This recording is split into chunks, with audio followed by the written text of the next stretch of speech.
Welcome to the Four Visions Market Podcast, a space built on the principles of integrity and reciprocity. Together, we will engage in thought-provoking conversations about plant medicines, why these plants are coming out of the rainforest, jungles, and mountains after thousands of years, and what it means to be in right relationship with the ancestral wisdom cultures and guardians of these traditions. I'm your host, Mariah Ganessa, founder and director of Four Visions Market. This podcast is the natural evolution in our commitment to providing you, our tribe, with incredible resources to support you on your healing journey through plant medicines. Welcome home. Hey, Four Visions family. Before we get into today's show, I want to take a few minutes to share some of the exciting changes and updates we've been hinting at over the last few weeks. If you haven't already heard, we went through and are continuing to go through a major rebirth and rebrand as a company. I'd like to take this opportunity to introduce you to the new Four Visions. Four Visions integrates ancient plant wisdom into the modern world. Our vision is to preserve indigenous plant medicine and sacred ancestral wisdom cultures. We seek a world where ancient plant technology is used in reverence and sacredness. We see a future where everyone on earth is connected to the healing power of plants. Sacred reciprocity informs everything that we do. Our Beyond Fair Trade model is a unique design of mutual benefit cultural sharing. Our platform was designed to provide a bridge for the indigenous wisdom keepers to remain at the forefront for both educational and decision-making purposes as we navigate these new uncharted waters of the globalization of plant medicine. We offer sacred tools, teachings, and community for anyone on the plant medicine path. Every product in our apothecary has a story, a tradition, and a specific use and purpose. We are now growing and expanding our offerings to meet the needs of our tribe. We are committed to providing the resources and educational tools to help you navigate the world of plant spirit medicine. What started off as a simple sharing of ethically sourced ancestral tools has transformed into a much bigger mission. We quickly recognized the need for a leader to emerge that could pioneer this new territory, demonstrating what a truly ethical and sustainable model can and should look like. This investigation has many layers, including both the educational transmission of these ancestral tools in a way that honors tradition and protects the original intended use of these practices, as well as a model of true sacred reciprocity that honors, amplifies, and supports the lineage carriers of these plant allies. We have made some big shifts in order to give Four Visions the spaciousness to grow into this new vision we are now tending to. We said goodbye to Four Visions Market, and we are now Four Visions. You may have noticed the name of our podcast changed to the Four Visions Podcast, and our visual identity has changed as well. We launched a new website with greater functionality, features, resources, and tools to support you on your journey. Check it out at fourvisions.com. We have birthed our flagship plant medicine integration program, a thoughtfully designed container where we ground into the fibers of our beings the ancestral and cosmic wisdom that the plants give to us. Thank you for holding us in this rebirth and transformation. As always, we are humbled and full of gratitude for you, our incredible Four Visions family. We invite you to join us as we embark on this exciting new chapter. Here we are. Welcome back, and thank you so much for tuning in to this super special episode. I'm joined by my dear sister Lua, and we are recording the first ever Four Visions Market episode live together. So we're sitting here in our very makeshift studio.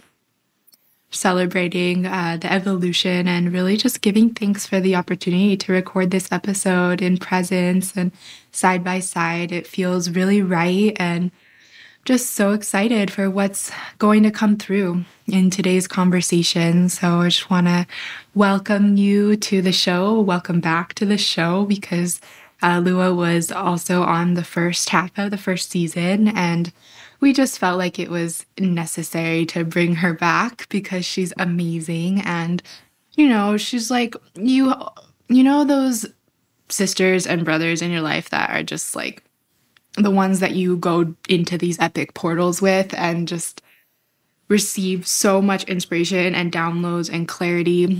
Lua is one of those people for me, and I'm just so thrilled and feeling very blessed and grateful to be here with you today. And so thank you and welcome.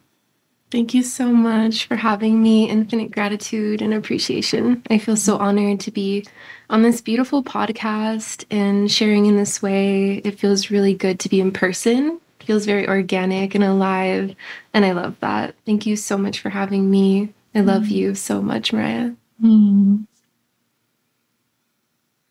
Well, we're feeling very inspired.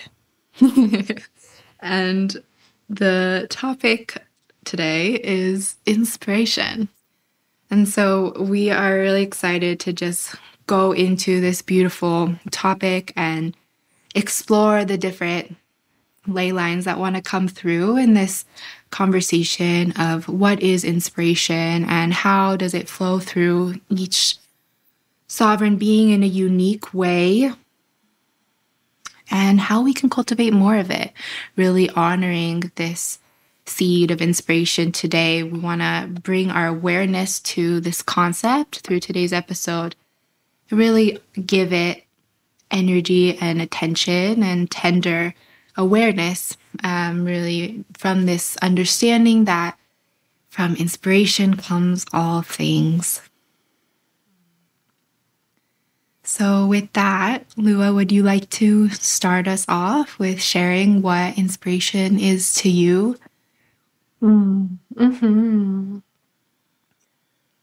Inspiration is this beautiful current and fluid source that is my connection to the divine web of life and the source of all creation. And it's this pulse of the sonic tunes of creation, this harmonic resonance. It's the wind through the hollow bone or hollow flute. It's the water flowing through the river's canal. It's this divine primordial life-giving force from the wellspring, this fountain of life that flows through my vessel and is the driving source and force that is also not forced, but that comes through when I'm open, receptive, and surrendered to be filled with that life force current.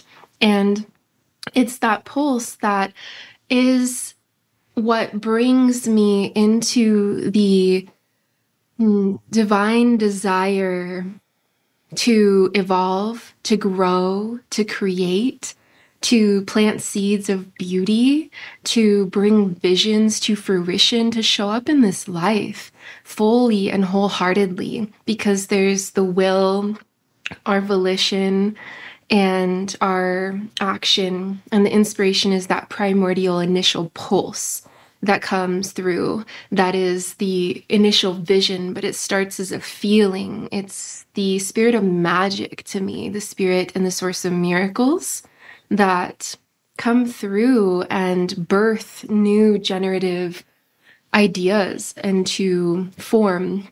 And so it's just that which for me, in a metaphor, I would say is what drives a flower to grow, the inspiration to reach towards the light, towards the sun, to be receptive to the waters, to nourish that seed, and is what allows and beckons all life to evolve. And so it's this pulse of creation that moves through. And for me, it's getting out of the way to allow that pulse to flow through. That is the volition of our primordial will in alignment with that current. And yeah, inspiration is the source of creation for me. And I'm so excited to speak on this topic because there's so much juiciness within this. Yeah, when I tune into inspiration, I really come to this metaphor of like tending to a fire and tending to a flame. And I think that that's an important element of inspiration, that we're wanting more of it in our lives. We're wanting to feel that connection and the divine guidance in the form of creation and in all of its many forms. But in order to tap into this inspiration, it requires tending, and it requires this nourishing of our connection with source, because that is, like you said, that is the root. And inspiration is the light bulb that comes on where we are divinely connected and activated by the force of life. And it's from this place that we want to create. It's from this place that we want to bring forth our medicine, our authenticity into the world. And I think a lot of times when we struggle with what we're bringing through, it's because it's not from that place of divine inspiration. It's from the ego or from the mind or from that place of forcing, right? And like you said, it's like inspiration is that epitome of grace and ease and flow. And so, I think a great place to start is how we cultivate inspiration and how we start to tend to that inner flame and activate and open the portal for that divine connection so that we can have more of it in our lives. And I'm curious, from your experience with your own inspiration and your spiritual path, what are some of the elements that have been the most activating in terms of cultivating and nourishing your connection with inspiration? I love what you said about the fire, and so resonant with me. And yeah, in cultivating inspiration, I feel it's a continual relationship, like you mentioned, of tending to that. And it's the tending to connectivity, the tending to the awareness of interconnection and in embodiment, and through the vessel of the innermost sanctuary within, and tapping into, like you said, the primordial fire, the waters that flow, and then meeting the currents of nature as metaphor without the waters that flow, the breeze that passes by, and all the elementals and the currents of life, and also the tones and the songlines of creation, by opening within to then allow those elementals to flow and to commune. And so it's this dissolving of separation. It's a alchemy of unification and deep connectivity and interconnection in a way where, for me, it's from sovereignty, rooted and grounded in centeredness. And so sadhana is such an anchor for me in inspiration and creating spaciousness to receive.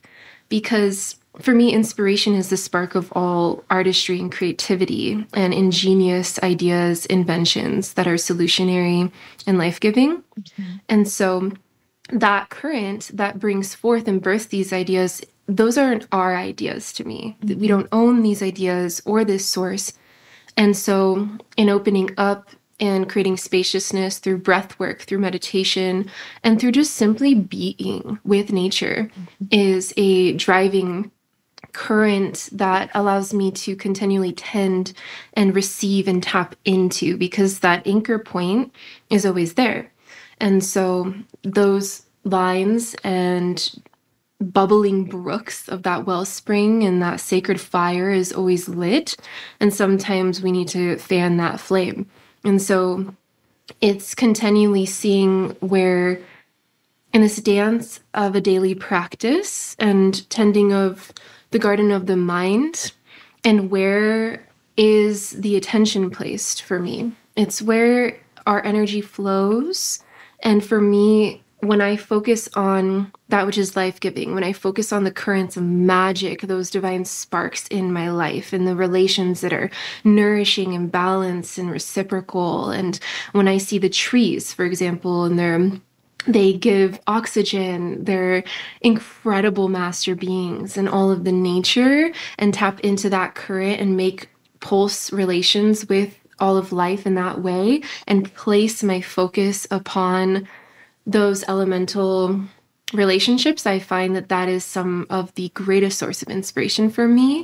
Because through being by the water and being open and receptive and sitting in presence with the water is equal to being here with you now, songs come through. So much information comes through because the waters hold the ancient memory beyond all time and space. And that's our primordial gnosis within as well. And so in communing with the waters within and also the elements without, it's this alchemical unification of the elements within us that birth and bridge and bring through these original templates and codes and give voice and song and words and poetry to that which is formless and beyond all names, and it brings it into our unique faceted expression and that originality of the way that wants to channel through. And so, yeah, those are some of the currents, and also freshness and innocence and purity, and tending to that, because for me, inspiration is drawn from wonder and awe and from being open to magic and the miracle of life, you know, and allowing that miracle to flow through. Because I feel like in our society, so many people are looking outside, and there's a lot of replication. There's a lot of like looking to others to inform of how to be or what to do or where to go. And I feel like inspiration is this divine current of an offering that is so prevalent in these times to reinvoke our original connection to the source of life in the way that unique innate expression wants to come through. And it's this invitation for reconnection to our original source, to our origin, to our source seed. And I feel like it's such important medicine in these times.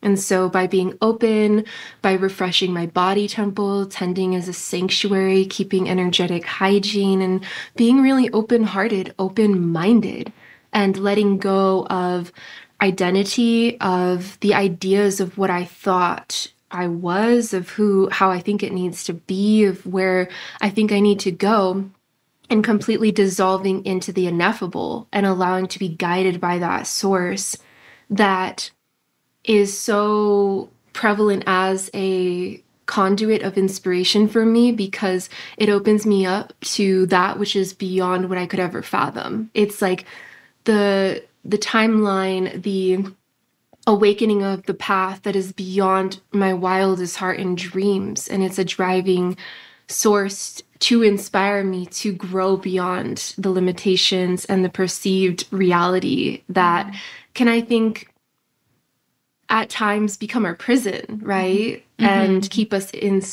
staleness and stagnation and dull. And so for me, inspiration is that current of originality and freshness, like I said, and magic, and our innate connection to our cities as well, and those coming online. And so cultivation and connection to self as well, and wholeness. And so whatever practices help anchor that in and embody for me, which I mentioned earlier, are such vital points of reference and continually assisting me to tend to inspiration and that fire and flame being stoked and those waters flowing. So good. I love that. Just letting that all sit in. And I think there's some important elements to bring in to the conversation of inspiration. And one that is really present for me is that inspiration comes in cycles and comes in waves. And that's an important distinction about the natural embodiment of inspiration. Mm-hmm. And so no one is inspired 24/7 all the time, right? Mm-hmm. But how we allow ourselves to be receptive to when those waves come. And I think a lot of times we operate from this place of autopilot, and we don't create the spaciousness to connect. And then there's no window for all of the magic and beauty that is inspiration to come through, right? And so often, people complain that they're not feeling inspired. And that's normal, right? And like if we just even look at the cycles and the rhythms of nature, we see that there are seasons where we're more internal cultivating and tending within, and then more moments of expansion and inspiration and flow outwards, right? And that is embodied by nature. Mm-hmm. And so how do we align with that, recognize that that is also taking place within us, and then hear the call when the moment is there and like knocking on our door to wake up and smell the roses and listen to the birds and connect to the presence of this magical gift of this moment and let that inspiration come through, right? We have to open ourselves to be able to feel and receive the messages and the medicine of authentic inspiration. And so I love these simple elements of the practice that really allow us to cultivate that, and then also recognizing that it comes in waves. And when we're not feeling inspired, one thing I've noticed for me is like it's okay to stay there and to be in that place of not feeling inspired, but to make sure you move yourself out of it when the time is ready. And it's interesting because I was just in that period, and then you came and visited me, and I had like this really big shift around the full moon, and like there was this really clear message, like, wake up, Mariah. Yeah, sorta. It's time. Like, get off your butt. Get out of that rut. It's okay that you were in it. That's part of it.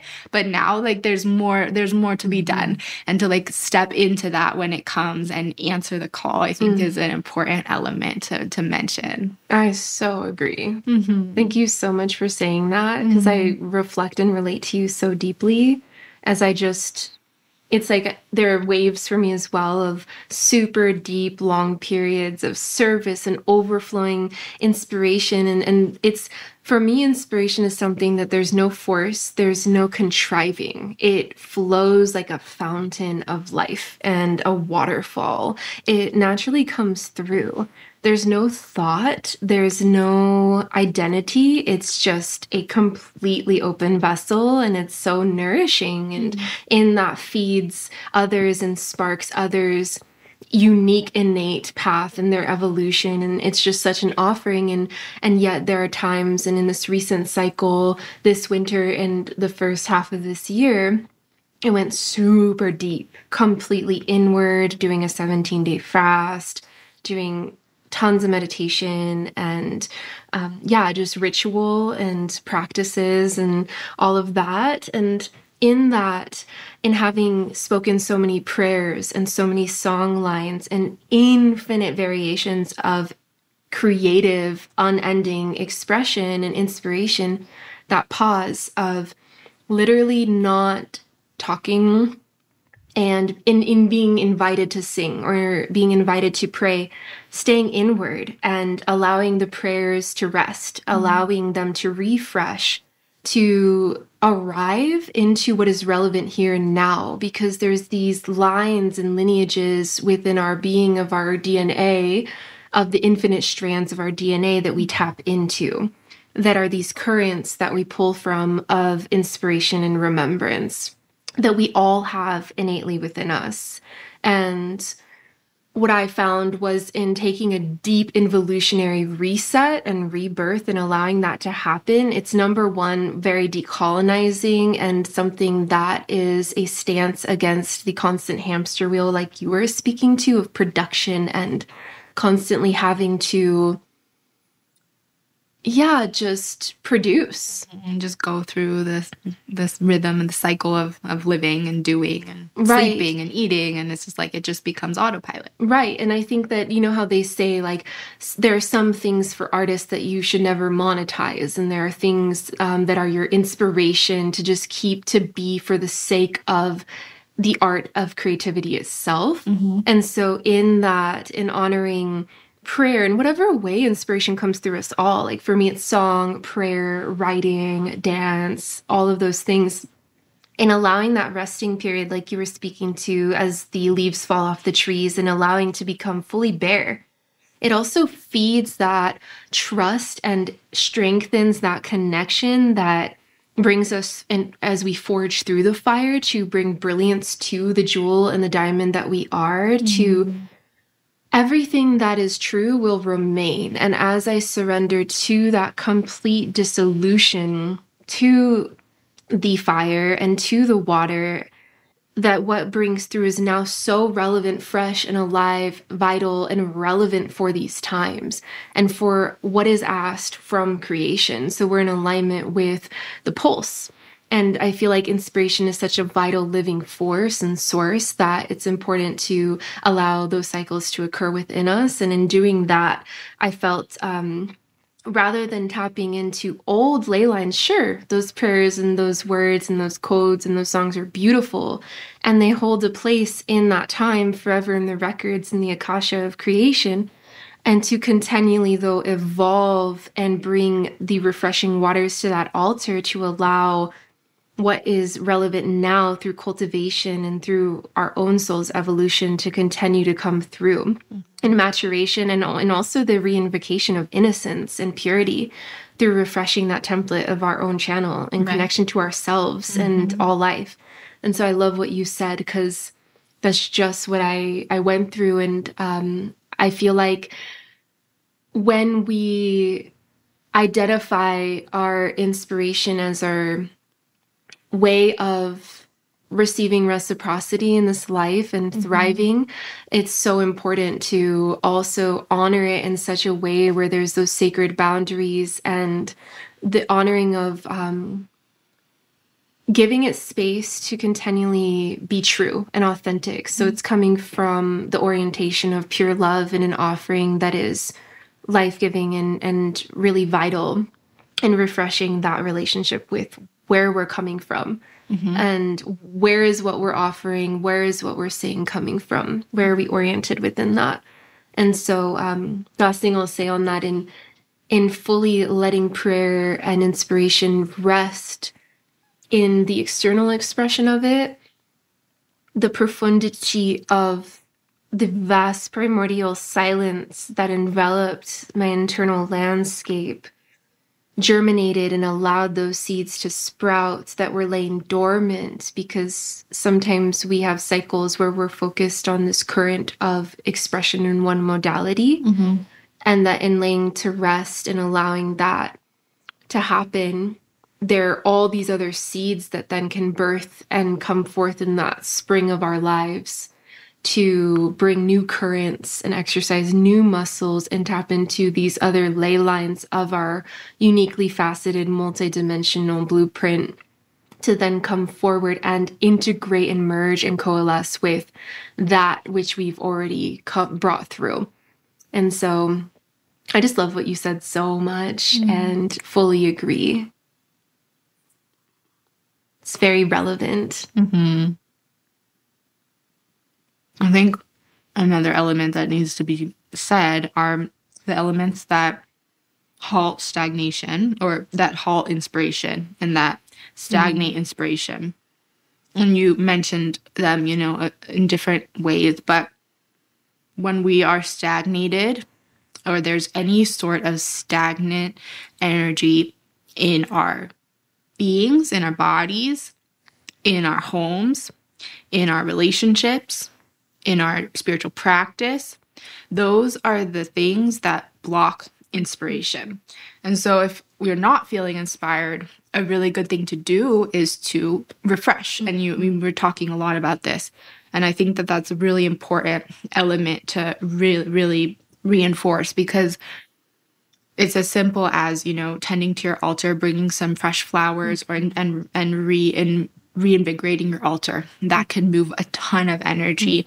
Or doing a spiritual fast, or cutting off your hair, or doing something big that's going to, shift the energy and allow you to move through that phase of stagnation. And also honoring and saying here that stagnation is not bad, right? It's like, again, recognizing, honoring the way nature embodies these different phases, and recognizing also that inspiration in so many ways is synonymous with creation. And so when we look at creation, like, creation is always birthed from the void, from that vast emptiness of nothingness. That is where creation erupts. And so the same with inspiration, right? We have to get really still. We have to learn how to still the mind, this body, and open the spirit and the heart to receive divine inspiration. Another thing that is extremely stagnating or slowing to the current of inspiration is pressure or timelines. And I think we'll naturally get into this a little bit when we start talking a little bit more about the projects that we cultivate and how our relationship with inspiration is affected by that. But that's a very real element that we all deal with in today's society. Anyone whose work or service or offerings are related to their creative gifts and inspiration, having to, comply with timelines and deadlines and, the constant flow of content that has to be produced, and just this pressure to be constantly inspiring and constantly be birthing new information and sharing new information or art or whatever that you're sharing, right? And so that is definitely one element that I wanted to name in this space as we're opening to the force of inspiration of, how we give loving energy to those different elements that are very present in our society today. Absolutely. Yeah, I love all that you just said so much, and I feel like it's so important to name and speak to, because it's it's something that we're all meeting. And I think what's most important is to meet the balance, right? Of drive, discipline, focus, action, and also that liminal inspired template, masculine and feminine, the fire and the water, bringing the air and the earth, all of it together in a way of balance. And I feel that that's what's key, because nature operates in this way of perfect balance always. And what I want to name here that could be a little seedling of, inspiring remembrance for all of us is that faith, that trusting in the processes and the cycles like you were speaking to know that when we give ourselves permission to let all the leaves fall off the tree, to go into those phases of winter, that we actually receive so much more vitality when we slough off the stagnation. It's like not watering a dead plant. It's when those webs of life, I see, we're in the center of our own vehicle and body, and there's the web of creation and all of our relations and all of life. And it's this beautiful web of light and life that we're connected and interconnected to.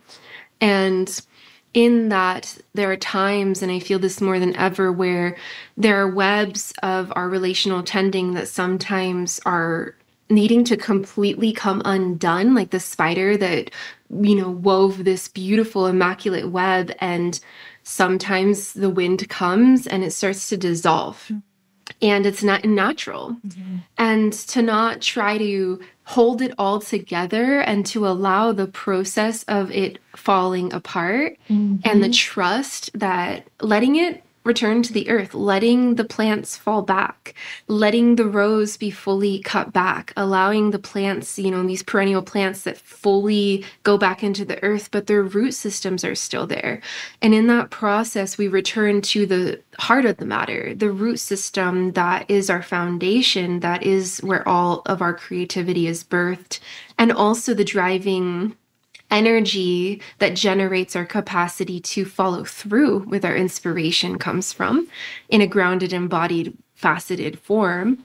And so in allowing that stagnation to fully slough off and fall away through surrender, we regain energy because now we're not holding on to all of that which was cluttering our internal world and weighing down our actual physicality, our spirit, our soul, and just causing heaviness. Because I feel like inspiration requires, as we said, openness, receptivity, and lightness as well. Mm-hmm. It's the merging of heaven and earth. It's, the divine coming through our sacred vessel and grounding and implementing into form on earth and blossoming here in that way.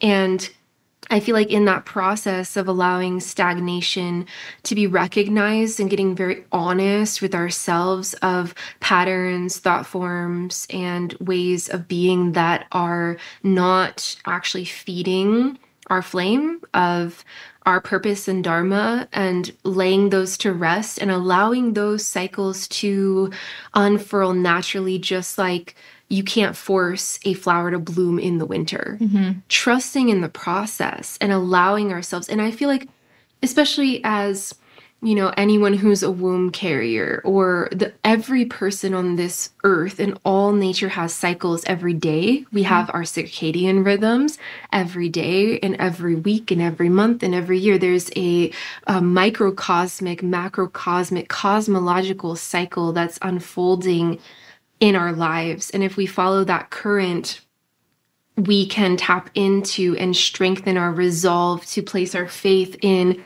the currents of life so we can meet those cycles without shock on our nervous systems, without resistance anymore, because now we've embraced and accepted, just like the metaphor of the fire. Like when you're making a fire, in a traditional way, you have your hearth board and you have your stick, and you're literally generating energy from the cosmos as free energy, bringing it down onto the earth with a lot of energy. And you're focusing and you're putting all of your energy, you're working towards that vision to bring it to form.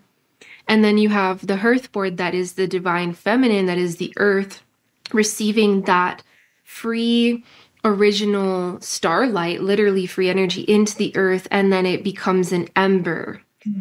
And then you have the nest that you place that ember into, which is the sacred space, and then you bring your breath to light it aflame.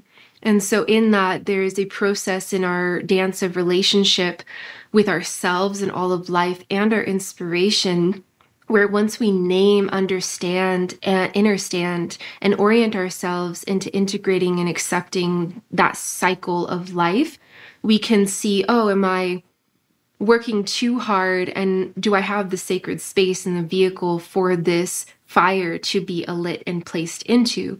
Or do I need to bring more space? Because if you don't have enough space, the fire can't breathe and it's going to go out. Mm-hmm. If you have too much space, the fire also will go out. It'll burn really hot, but it won't sustain itself. And so in looking to the fire and looking to the metaphors of nature, we can see the elements that are required to tend to our creative sparks and our inspiration, and make peace with the fact that space, effort, and the sacred container are all required. And that looks different for each and every one of us. And we're all in different parts of that cycle. But as a daily practice, even the medicine of relationships is always 2 steps forward and 1 step back. Mm-hmm. You don't always just constantly move forward. It's 1 step back to create space in that dance. Because in spaciousness between ourselves and the divine, between ourselves, like us here now, with that, it allows the space for that third energy to coalesce and form, which is a sacred fire, which is this altar of relational tending, that it can, from its own volition, have the wind of the breath of life come into and birth and bring more lightness and more, it fans the flames of that fire. And so, yeah, I just love what you've said about the importance of honoring cycles and that it's okay to have stagnation and to go through those parts, and to also release our judgment, shame, and conditioning around what we think we need to be and how it needs to look, and these timelines that you're mentioning, while also understanding the principles and the metaphors of sacred relating within ourselves that we can nurture to always be in a pulse that is vital, that is being tended to, and letting rest. And I want to say one last thing super quick. What I feel for me has been so helpful is, as we all know, before something huge is about to happen, we usually have these periods of lull. There are these periods where it seems like nothing's happening.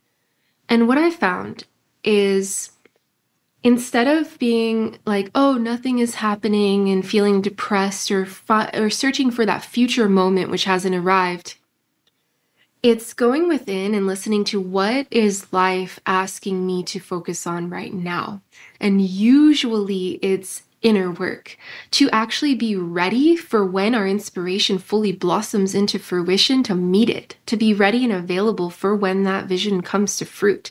Because if we don't let ourselves do our internal work and slough off the stagnation, we won't be actually ready when that time comes. And in those moments of lull, in those moments where nothing seems to be happening, are the greatest opportunities and gifts from life for us to refresh and to renew ourselves and to, reinvent ourselves, to rebirth and to be and to receive. And so I think that the reframing and making friends with those times can help us to show up and arrive, and from a place that's authentically energized, rather than always running on a hamster wheel like an Energizer bunny, because that's not sustainable. Our nervous system needs to be in the parasympathetic, and we need to, just rest and receive and assess, reevaluate, look within, to come from a place that is authentic.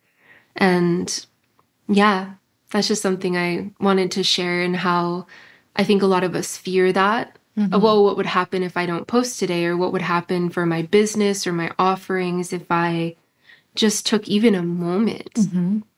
And yet there's this beauty in trusting that will bring so much more energy to something so much greater, and that we continually allow our offerings and our service to evolve, and ourselves. Because isn't it from this very essence that we are that all of these creations and services come from? So I think it's giving ourselves permission to fully go into those cycles as they present themselves, free of guilt, free of shame, and free of judgment and conditioning of how it's supposed to be. And when we look to people on social media, a lot of the videos, the music, the content we're seeing is coming from years of cultivation.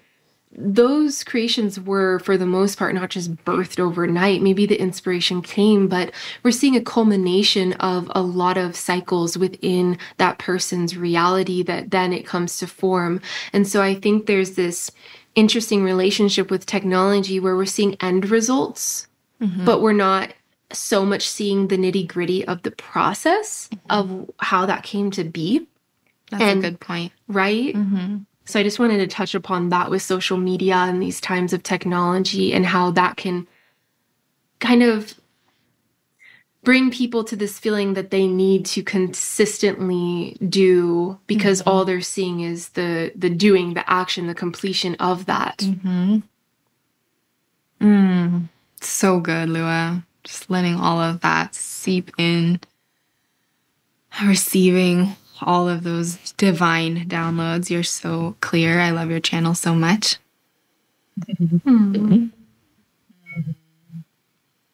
So I want to go into a little bit more this concept of originality. And, you touched on it a little bit just now. Our inspiration is our connection to the divine intelligence that exists in this reality and in other realities. It is ever permeating, pulsing, vibrating. It is the force of life. So our divine inspiration comes from this infinite wellspring that connects all beings, all animals, plants, humans. And our unique inspiration comes in the form of our divine blueprint. And this is our authentic medicine. And it's so beautiful because we tap into this infinite wellspring that is universal and nourishes every being. And then through the beautiful process of being alive, we receive inspiration and it comes through us in a unique expression. And I just want to celebrate that and give thanks for that magic and blessing of authenticity. Because how boring would it be if all of our inspiration was identical and looked the same and felt the same? Like, that would be so lame. And this is such a divine blessing from God that we each have this unique blueprint for how to be in service, how to serve our mission, how to offer our gifts, how to bring forth our authentic medicine. And we're living in this crazy time when we have these stimulations and constant feeding of the mind of constant content and constant creation flowing through. And like you said, it's oftentimes the endpoint and not the entire process that we get to feel into and see, right? And so, and in this uniqueness of this time that we're living in, we're all so connected through digital platforms and just the opportunity to see what someone is creating on the other side of the world. Like, that is crazy. And that speaks to some of the unique elements relating to inspiration for this generation and for where we're at as a planet and as humanity right now. Because, what happens is we fall into comparison. And we start to look outside of ourselves because it's constantly being fed to us, on the TV, on our phones, on every single app, on every single media content. It's like, it's so much, there's so much volume that's being given to us in so many different ways that we fall into this place of comparison. And this place of comparison is such a trap. When we start to compare or judge or start to look at someone else's authentic expression of their unique medicine as anything but that, we fall victim to stagnation because it blocks that creative inspiration flow. We fall victim to lack of originality. And essentially, we get stuck. Instead of celebrating the unique expression of that person and all beings, we get so stuck and it actually cuts off our own inspiration. Can you talk a little bit more about this? Yes, I love this topic. It's something that I'm very inspired by, is the topic of originality, of authenticity.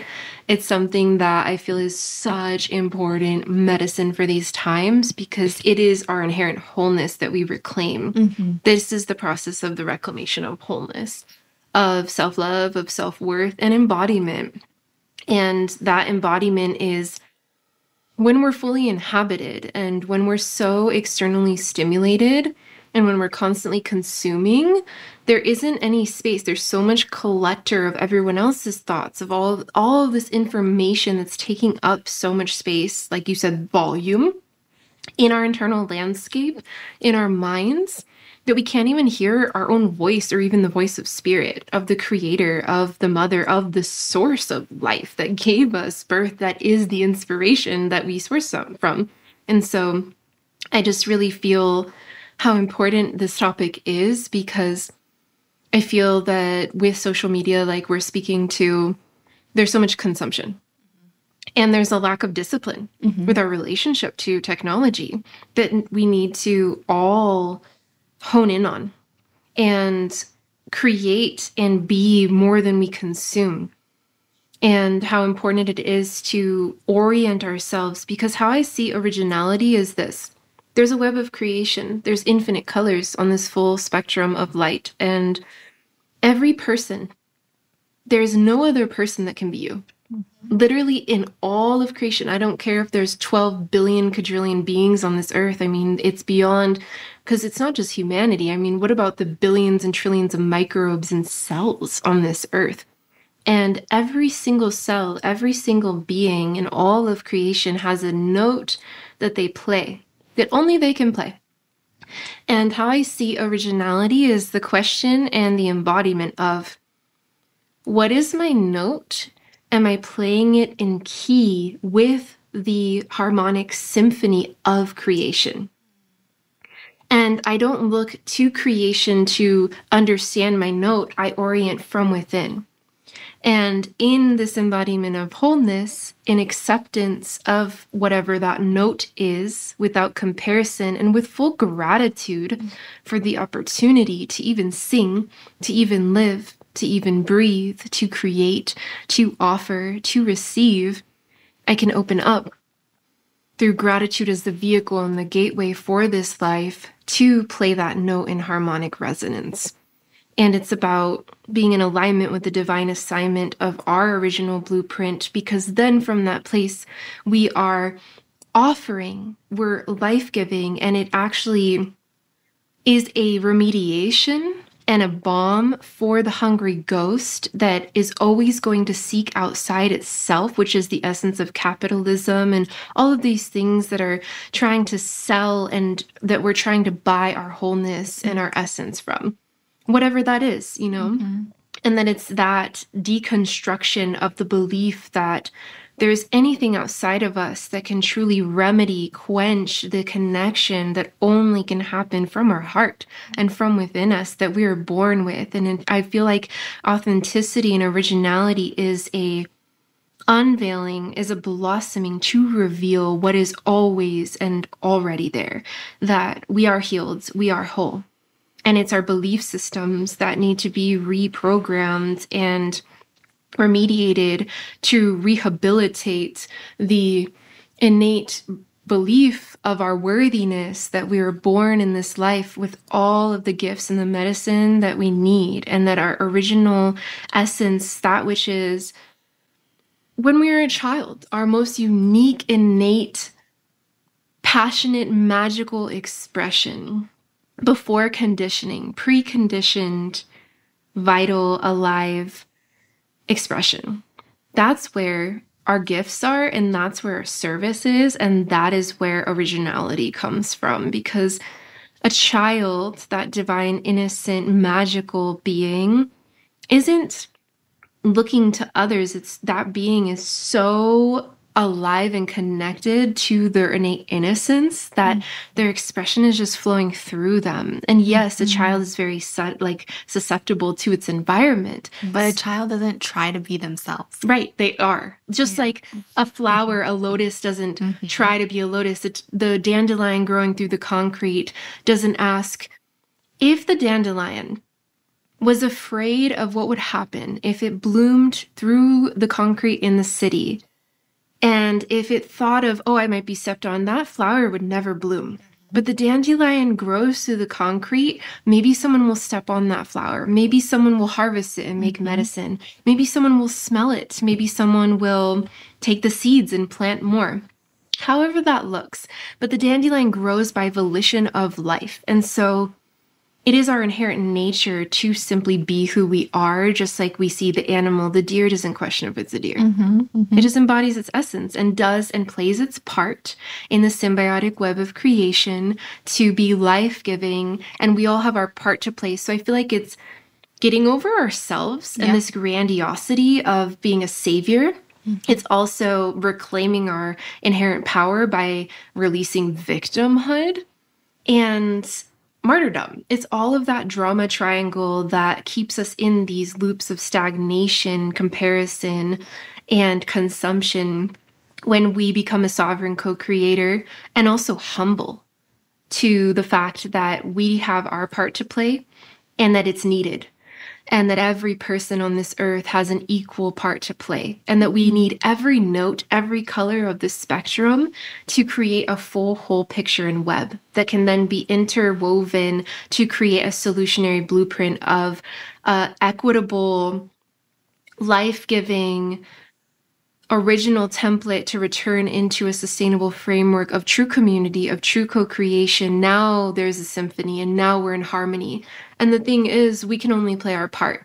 It's letting go of what we cannot control and allowing what do we have control over: our thoughts, our words, our actions, our own daily practices, how we show up, how we relate to ourselves. And so for me, inspiration and originality come from being very in check and discerning and vigilant with my mind. And before even a thought blooms in the garden of my mind, is this truly life-giving? Because comparison comes from these thoughts that are looping in our mind. These are neural synaptic pathways that are hard driven through the programming of society that we inherited as children. And so it's a deep reprogramming of our minds and bringing the mind into the heart and letting the heart guide the way, which is where originality comes from. Like, that's why we as a people have such a fondness and love for nature and animals and plants, and they're just so inspiring to us because they're simply being who they are. And it's this beautiful, clear mirror of reflection of what it truly means to just give your gift to the world. Plants photosynthesize and birth oxygen for us to breathe. They don't question that. And so as we look to these sources, we can also activate those Siddhic pathways and Gnostic pathways within to unlock the doors to sustainably source, again, because that's what it is to me, is it's outsourcing power, or it's sourcing sustainable and vital energy from a current that isn't taking its life-giving from free energy, which is in connection to our origin, which is in connection to our essence and our soul. There's no limitation there. There's infinite energy and a wellspring of divine inspiration and a current of life. And so, yeah, and in originality, I also see it as a metaphor of how we relate to the earth, in the sense of the mother just births and she doesn't question. She continually overflows in a bounty of life-giving, ineffable, unconditional beauty, and offers all that is needed for all of life to thrive without question, without hesitation. And so we as her children are, and as the children of the Creator, like the rays of the sun that shine upon everyone unconditionally, in looking to these beautiful sources of creation, can also tap into that aspect within ourself that goes and defies limits, and that opens to the fabric of miracles, the fabric of that primordial origin point. And I feel like there's a deconditioning of unworthiness and of comparison when we simply accept our part and rest into that gratitude and receive ourselves in this life fully. And in this time, I feel like we're being asked to not reinvent the wheel, but create an entirely different reality. That there is a time when we're closing books and we don't need to rewrite those chapters. That we're being asked to, from our roots and ancient primordial ancestral origins, birth what is relevant and needed for the infinite generation to come. Thank you. So, so beautiful and activating. I think that one element that you mentioned a little bit is this balance of the ego. Mm-hmm. And this is something that we always need to keep in check. But for activating inspiration, it's crucial. Mm-hmm. There's this divine equilibrium between radiating and shining your most magnificent, authentic, original light and acknowledging that you are just one particle of an entire universe. Mm-hmm. And that you are no greater or no less than any other cell or expression of life. That has been one of the most profound awarenesses that I have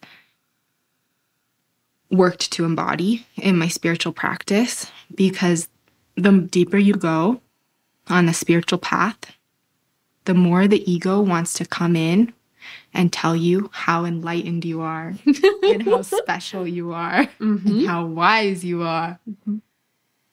And so it's this beautiful act of finding this balance between recognizing that, yes, you are all of that, and you are only that because you are a child of God. And so that humility is crucial, imperative to be able to tap into your fullest expression and your greatest gifts and medicine.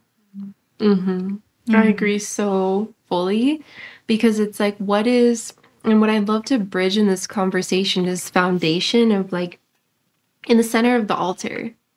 If we place ourselves in the center of the altar, that's ego. For me, in the center of the altar is the water, is the mother, is the father, is the current of the conduit of the source of life.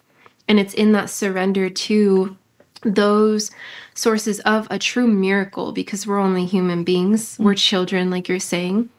And in surrendering to that and allowing those forces to come through and work their magic and move through our lives, through our vessel, and surrendering to that divine will, we receive divine clarity, we're guided, and we're fully in our dharmic purpose, because we're here on earth. And so we're meant to integrate and align with the divine will of the earth, of the mother, of the father, of the will of the pulse of creation.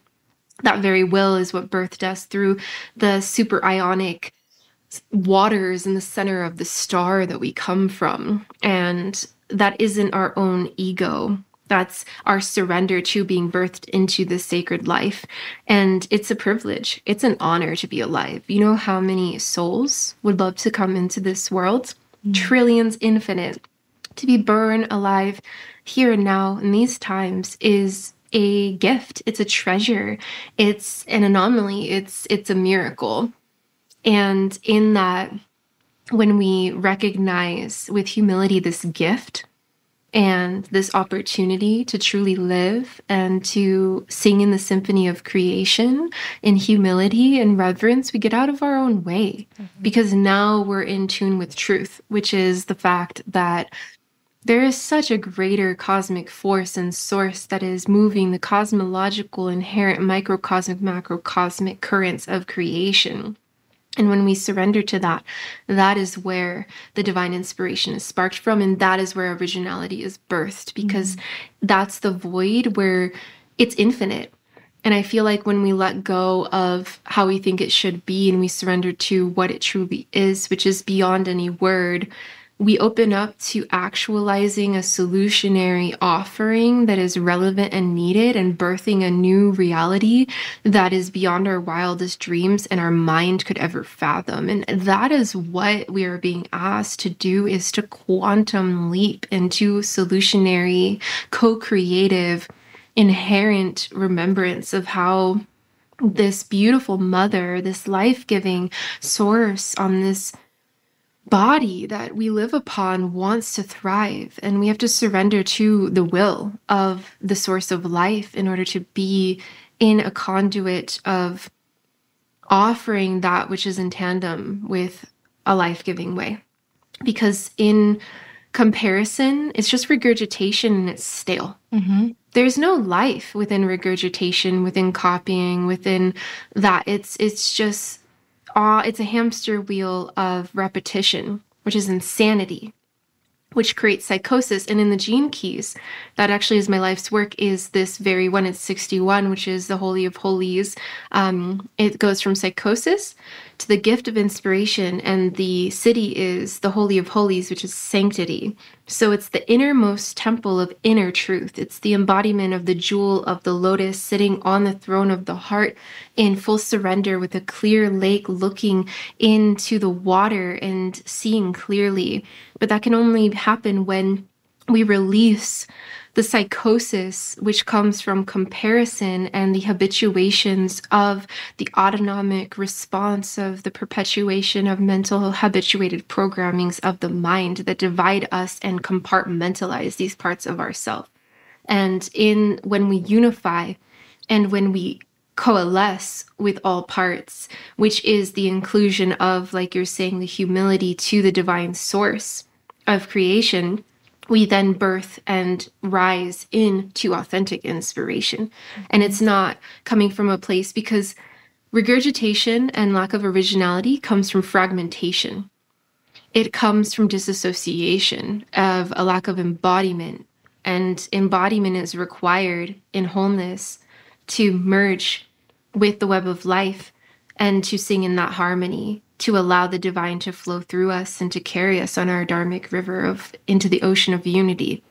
And that requires utmost faith and recognition of our small place within that song, within that tune, and within that note. And in the beginning, there was sound, energy, and light. These are the primordial currents. So those primordial source origins are beyond name, identity, and word.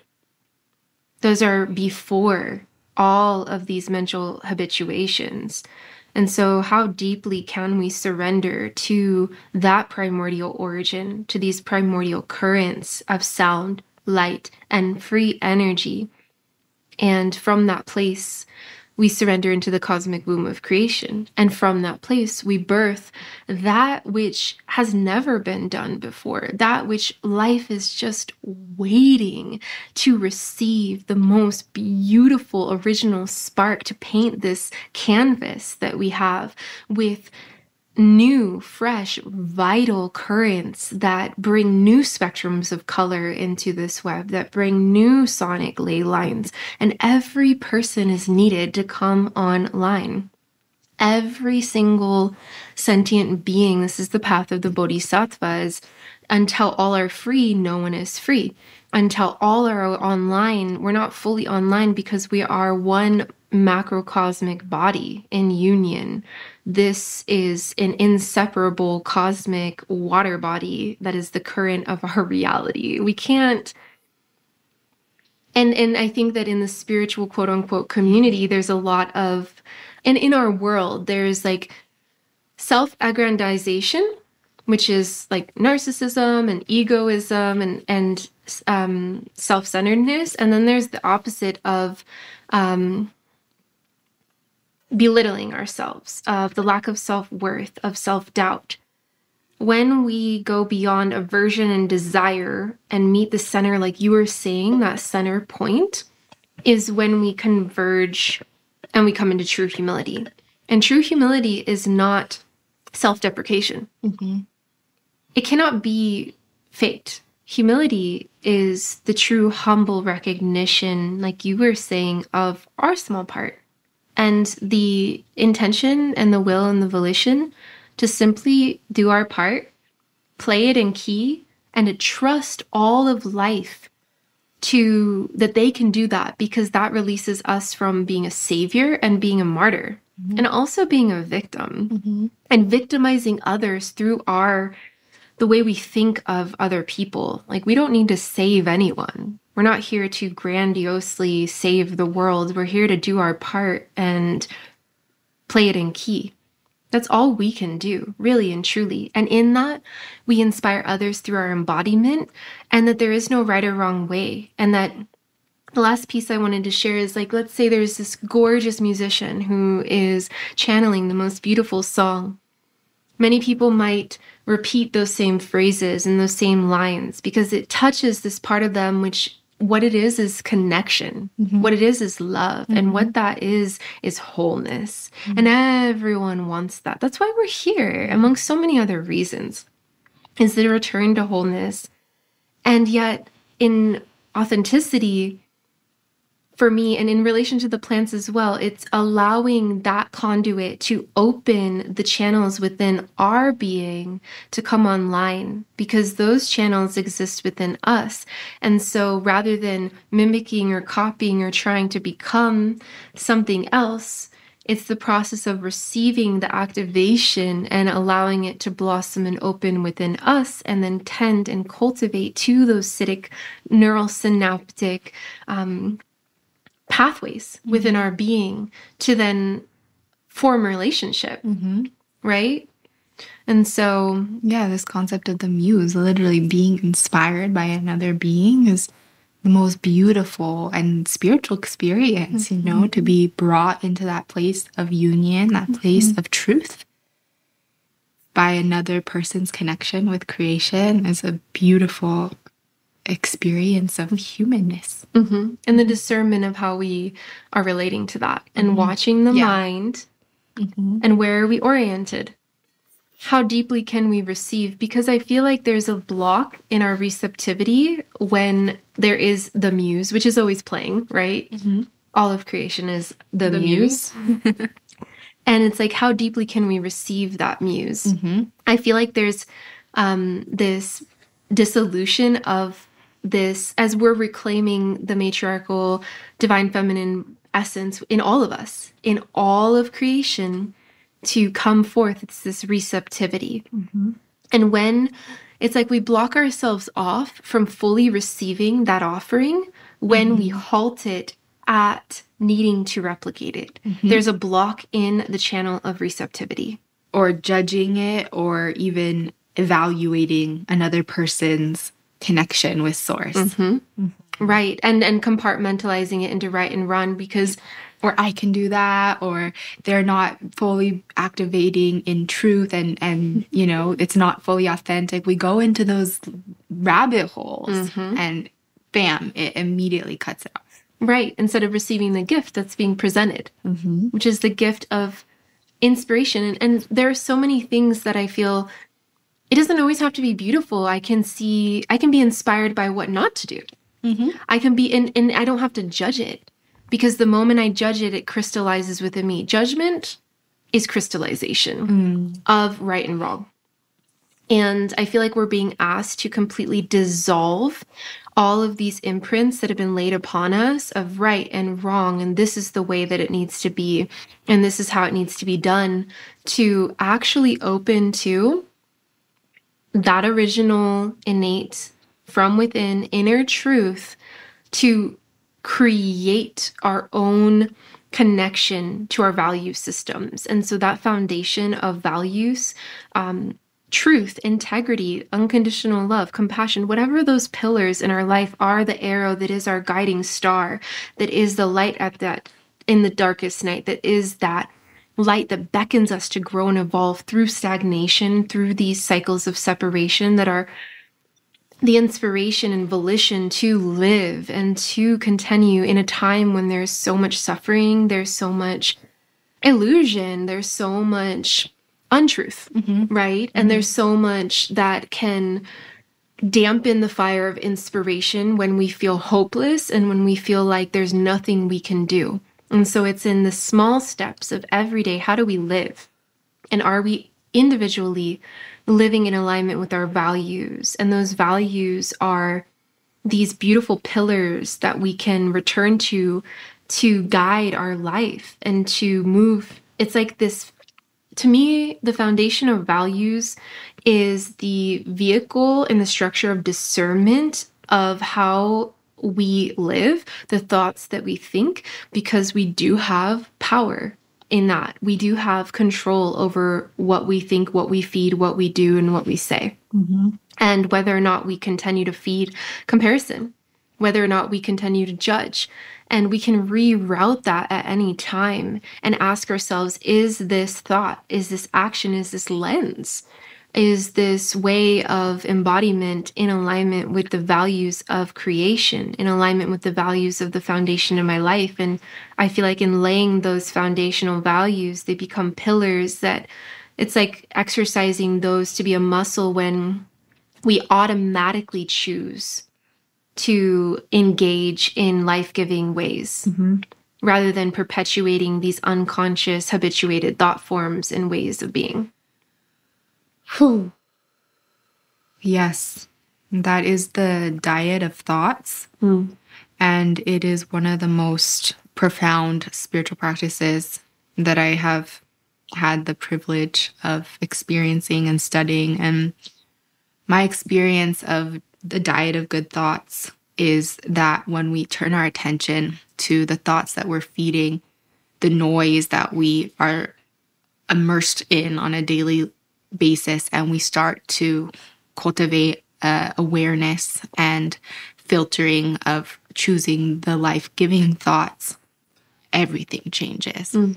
It is so eye-opening to start to have this awareness and observe the thoughts and choose to feed ourselves good thoughts. And it is extremely liberating and probably one of the easiest steps that we can take towards this place of peace and wholeness and truth. Absolutely. Because in that, it's not what we do, it's how we do it. It's where are we coming from? And I feel like that's where the disconnection is when we copy, when we regurgitate, when we outsource, we're not oriented into our essence. We're not oriented into our center point. There's an energetic leak in our field. There's our energy is not fully contained in the golden orb of honey light that is the sacred field of our energetic body that then goes back into our mental, emotional, spiritual, and physical vessel. And I feel like it's energetic hygiene. And it's really in training the mind to affirm innate belief systems and also feeding that to others. And I feel like the remedy of these times is these life-giving thoughts in this world where there's so much negativity and judgment, and especially on social media, you know, and that comes from the ego's belief that I have the answers and I know better. I know right from wrong. But what one of my elders shares with me, which I love, is returning to being a baby, and that we all get to inherently come to this connection of our innate compass and field of discernment and our own resurrection of the template of what is true for us. And when we honor that for others, we get to actually receive their medicine, because now we're not looking at them through the filter to affirm our beliefs. We're not in echo chambers either. We're open, we're receptive to receiving the medicine of each other, because we've released right and wrong in the prisons of the mind that we place on each other. And then we co-create a healthy, thriving epigenetic field that is a thriving ecosystem where everyone has the right to express in their own wild, primordial, unbridled, unique expression. Just like children. They all play and are wildly expressed. And it's just such a beautiful reflection, right? Of playing, it's becoming a child again in the playground and allowing every person, all life, to simply offer its medicine and to receive it. And I feel like when we judge others, we're really judging ourselves. Because literally, if I hold thoughts of judgment, I am creating and seeding judgment in the garden of my mind and my heart. I am tainting that garden. I am planting weeds. But if I am planting seeds that are fruit, that are life-giving, that I may never eat from, for all life, for all of creation, and this is not spiritual bypassing. This is the essence of owning the power of our mind and controlling our mind and being very precise with our lines, that every thought ripples into all the waters in creation, and recognizing in humility that we're one drop in that macrocosmic web, but that drop matters, and not getting in the ego about it, but just simply recognizing, and with that comes great responsibility of what are we rippling through our internal sanctuary. Is our inner vessel a sanctuary of life? Or is it a garden that is overgrown with weeds? Because if the garden is overgrown with weeds, there's the process, like we were speaking to earlier, of needing to go within and tend and refresh the garden to create the space for new seeds of inspiration to sprout that are in tandem with a solutionary way of life that needs to happen now. This is the time, the hour, and the moment for us to all come online. More than ever. Oh.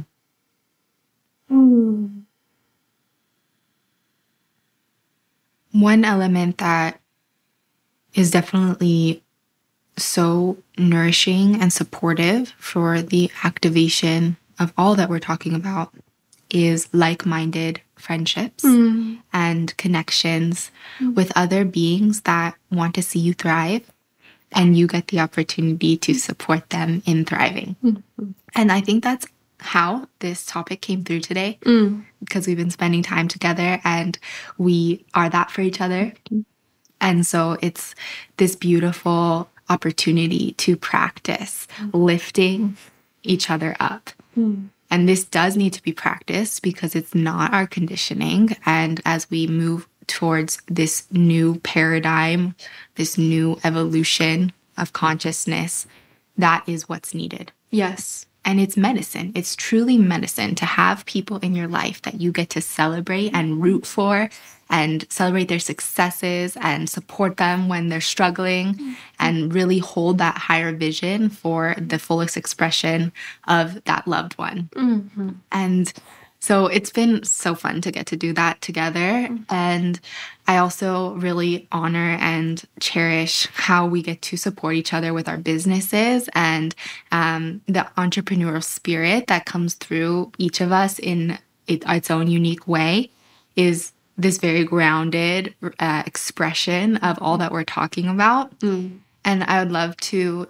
tune the conversation to that point here, because we've been sharing so much over the last few weeks of just like how we mother and steward our companies and this process. And as business owners, it's so important to connect with others who are also working from this place of divine inspiration, because it fuels us and literally catalyzes and awakens so much inspiration and ideas. And I feel like we've really been doing that for each other over the last few weeks in this really beautiful time. And so I would love to talk a little bit more about that and just both of our unique processes with the unfoldment of a business that, one thing I'll just say is like having a business that is not identified with you, is not the brand of your name or your identity, is a really beautiful experience, because you get to nurture this energetic prayer that then becomes a living expression of beauty and life, but it's not yours. And so it's this beautiful reflection of all inspiration, because the moment you start to identify with that project or that offering and you say it's mine, it shuts off all inspiration. And so one thing we've talked about is like this concept of nourishing these visions and also being in service to the vision of Clarea, your beautiful apothecary, and the vision of Four Visions, and really being open to listening to what that unique embodiment of creation wants and being in service to that. I've been so enjoying our time together and feel so met and inspired by you. And it's such a gift that I just want to offer to everyone that that's so available for us all. And how, like we were speaking to, it is important for us to have a healthy environment that's conducive to our growth. And one last thing I want to say to weave in the topic of social media through into our creative businesses and the generative visions that we bring to fruition and feed is how when we're so focused on social media, we're not present in our grounded reality and the environment that we need to thrive. And so we place a lot of identity in what isn't even relevant or present or real, right? It's literally an alternative reality. Yeah. And so by grounding into reality and actually trusting that as long as my life is beautiful every single day as ceremony in real time on a grounded level, I feel fulfilled. And from that place, anything shared is life-giving because it's grounded and it's real and it's authentic. It's being lived. It's not a mask. It's not a facade. It's not a copy culture. It's a living embodiment, which is the fruition of 4 visions. And your life is the culmination of all your spiritual work. That's in Claudia, it's the birthing of cultivation and dedication and discipline that comes from that devotion to our path, and it's authentic. And I feel that so deeply within you, and see how 4 Visions comes from such a rich devotion to your spiritual purpose and path, and how deeply you have gone through so much metamorphosis and just went through recently as well, and continually showing up to that altar as the foundation of 4 Visions, as the foundation of Claudia. And I want to weave that in and just affirm that great support for this vision, because it comes from such deep integrity and authenticity of living that prayer in your everyday life. And yeah, so I also want to touch upon, in the gift of us inspiring each other, it's the recognition that we don't lose when someone gains. We all gain. We actually all thrive, that there's enough for all of us to thrive, that when we're all in key and we're playing our part and we stand hand in hand, we release competition because we realize that you're a tuning fork for me as I am for you. And then it's only furthering our capacity to thrive as a whole, that your success is my success, your healing is my healing, and really integrating that, not just as a thought and not just as a belief, like as a gnosis, that if the mother and the garden of life fully went out, we wouldn't be here. By the earth thriving, we thrive. By you thriving, I thrive, especially you as a mother. So it's been an honor to be in the presence of such a powerful and dedicated mother as well. And I'm just in awe of, I just want to give you a shout out in this moment because it's really authentic. Like, I'm just in awe of how you show up to the altar of this prayer that is 4 Visions, with also being a mother and also being dedicated to your spiritual studies that you have been for a decade and more of. I'm just in awe of that and all the beautiful irons in the fire that you're tending to, and with such integrity. Yeah. Thank you so much for those beautiful words filled with so much love and so reciprocated. I see you and celebrate you and respect you so much, Lua, and I'm so grateful for these friendships that lift us up and activate us and call us forth to step into the fullness of who we are. And so really just honoring our sacred friendship and this gift to be with you here today. Yeah, I guess I want to just share a little bit about, my process with 4 Visions, because while I never set out to start a business, it was all very organic how 4 Visions came to be. It's been an incredible learning process of attuning to this force of creativity and inspiration, listening to what wants to come through. And one of my biggest challenges has been focusing on 4 Visions and letting go of the outward looking of what other companies are doing and just allowing 4 Visions to be 4 Visions. And within that is also the letting go of other people's expectations of what Four Visions should be. And I think that because of the nature of our tools that we source and the sacred foundation from traditional wisdom cultures and all the different elements that are involved when you're working in partnership with traditional wisdom keepers, there's a lot of noise that is cultivated around, our marketplace and our brand. And for me, it's been this beautiful commitment over and over again of having to choose service and choose trust, trusting that the relationships that we have with the wisdom keepers are sacred, and trusting their intuition, guidance, and affirmation of the prayer for visions, regardless of whatever any outside person perceives or judges. Just some of the common things are like these medicines shouldn't be sold, or, these tools should stay in the jungle, right? And so navigating that, and again, when we get into social media world, like that noise gets super loud.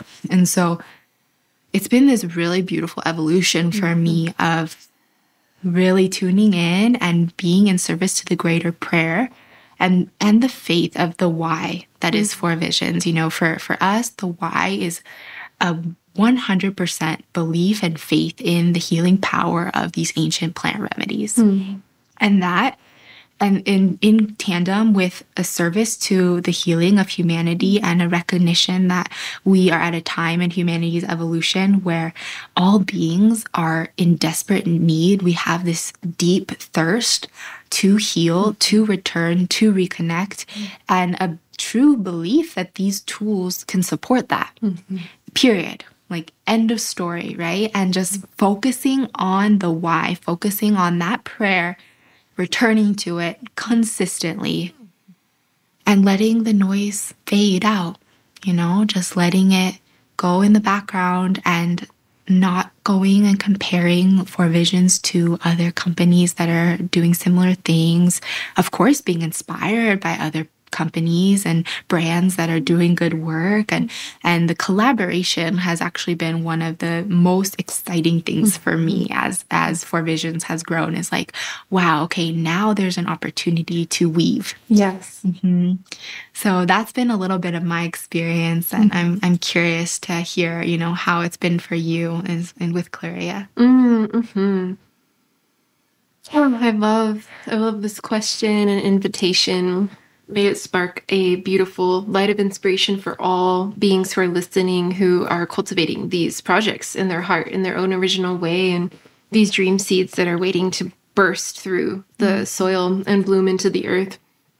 And yeah, it's really what you're speaking to in co-creation is in complete symbiotic resonance with the conversation that we're speaking to, because as you're saying, Four Visions is its own being, Claudia is fully her own living being.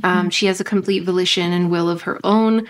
And I'm listening to this hungry being that needs to constantly be fed and nourished and nurtured like a tree, right? These beautiful offerings are a life-giving tree that the intention is to offer a legacy that feeds all the future generations, not just the 7th, but the 7 trillionth to come. And in that, what's really helped me is co-creation and collaboration is my utmost inspiration, because it's feeding the web of life, which is why we're doing this, right? I'm doing what I'm doing to nurture, to feed, to support a thriving ecosystem for all my relations, for optimal health, well-being, vitality, embodiment, and wholeness, for the sustainability to walk this path in a way that is truly thriving, not in survivalism and depletion, where we're fully online, where we have all of our energy and vitality with us so that we can birth a vision that is so alive that its will is to feed and sustain a prayer that is an answered prayer of those future generations. So I love what you're saying about the listening, because it's true. And we have to listen because these visions are in service to that which comes after us and also that which has come before. So for me, it's been a process of grounding and a process of engendering very deep roots into the firmament and foundation of where I come from, of lineage, of ancestry, of those inherent gifts. And from that deepened connection that is unbreakable with golden threads of light, weaving up and growing these visions and allowing them to feed and serve something greater than has ever been and all that wants to be. And so it's a deep process of surrender. And for me, what I look to and the framework that is the compass that I constantly return to on a foundational level for the continuation of Clarea is the question. Number one, is everything that I'm doing in alignment with those foundational values that I spoke to? And is this vision relevant in 7,000 years to come?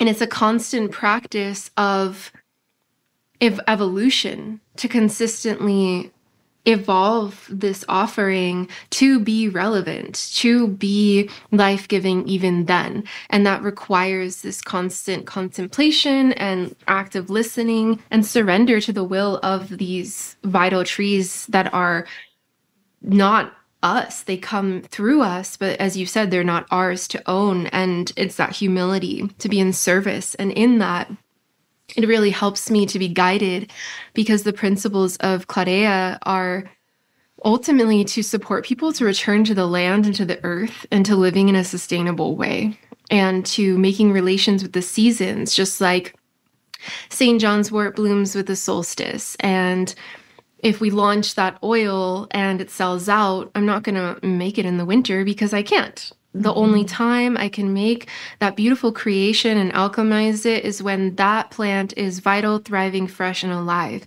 And so the intention is to drop people into that symbiotic relationship with the seasonal cyclical ways of nature and living, just like this offering of 4 visions resembles the path of transformation and healing, which is preparation, the actual healing and integration. And so there's a cycle and a way that these beautiful offerings are in tandem with nature and are bridging that integration into the ecosystem of this network of our relations and our communities. And it's really the principle for me of ultimately the intention is to invite people and empower others to connect to the earth, to reconnect to their own origin and make contact and reinvigorate that connection and to form relationship with their body, with the compass of their life, and with the earth, because I feel like that is so imperative at these times that everyone is connected to the seasons, the cycles, and the earth we're living on. This is where we are. This is the life we were given, and this is the reality here and now. And so Clarea is an offering, and the continual refreshment is the inspiration of the results, the feedback, and the healing that people reflect to me, because that's why I'm doing what I'm doing, is to bring that thriving vitalism into all my relations. And so that co-creation of all beings who receive these medicines and their biofeedback feeds and nourishes this vision, because this is why I'm doing it. And it's a labor of love. It's such deep, deep work that is a lot to run a business and spearhead these visions. And with that biofeedback and the results of the healing that I'm sure you receive, all of these reflections of the way these plants are changing people's lives and healing and reprogramming all of these beliefs is the deepest source of inspiration for me. And what is the life-giving force that continues for me to show up to the altar to serve something greater than myself. Because as you're saying, these visions aren't about us. We're a part of it, but they're for the whole. And so for me, it's being in tune with feedback and listening to the mycelium, listening to the earth, listening to that inherent will to know what is relevant and what is needed the most, which to me is rhythmic, symbiotic integration with the seasons, the cycles of life, the integration of nature, the re-indigenization of our lineages and of our earth walk, and the reclamation of our well-being and sovereignty. And that is what, to me, these beautiful offerings represent. It's taking our power back to inspire healing as alive and well, and to make communion with our bodies, our vessels, and these practices on an integrated, embodied way of daily practice as a way of life. Because then the inspiration and all these celestial codes get to blossom into form and through our body. And that's what the plants and these botanical allies represent, is the embodiment of that inspiration coming through vital well-being and nourishing the vessel, so that where we're coming from and what we're offering is the blueprint and the emanation of that which we want to see. And so it's like we can't offer peace if we don't embody peace. We can't offer health and well-being if we're not healthy and well. And so it's this invitation. It's like the healed healer. It's the reinvocation of the invitation to take radical self-responsibility for where we're coming from, and to orient ourselves to embody that through self-care and through ritual and through daily practice, which grounds it, integrates it, and lands it on a very subtle synaptic level, which is the microbes in the soil that birth all of these plants, and the pollinators that pollinate them. It's these microcosmic currents and life force sentient beings that are also the cells within us that need to integrate into that fabric of grounded, sustainable, embodied life, like where we're living this prayer.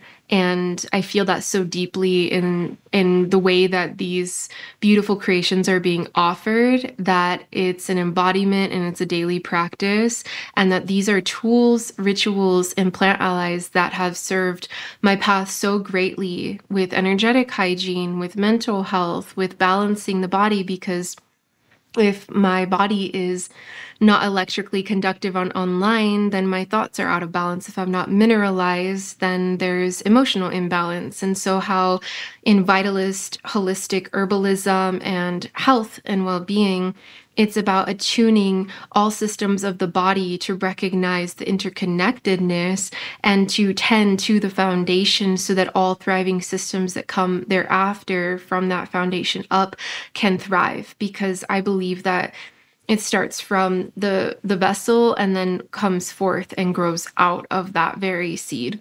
And so this offering of Clarea really is the integration and the return of well-being on a basic fundamental level. And from that place, we see great shifts in our emotional, energetic, mental bodies and our spiritual health and well-being. And we're much more online and capable of healing and having these grandiose experiences. And we also get to integrate that magic in what is perceived to be mundane in the daily practices as a way of life. And I just give so much thanks for the plants and the flowers, the pollinators, the microbes, the soil, the waters, the sunlight, all of the helping hands who grow these medicines, all of the lineages of these medicines, of the traditional keepers of these sacred ways, for tending this fire and for nourishing these heirloom seeds to be the continuation of this life-giving, holistic way of living on the earth for all to come.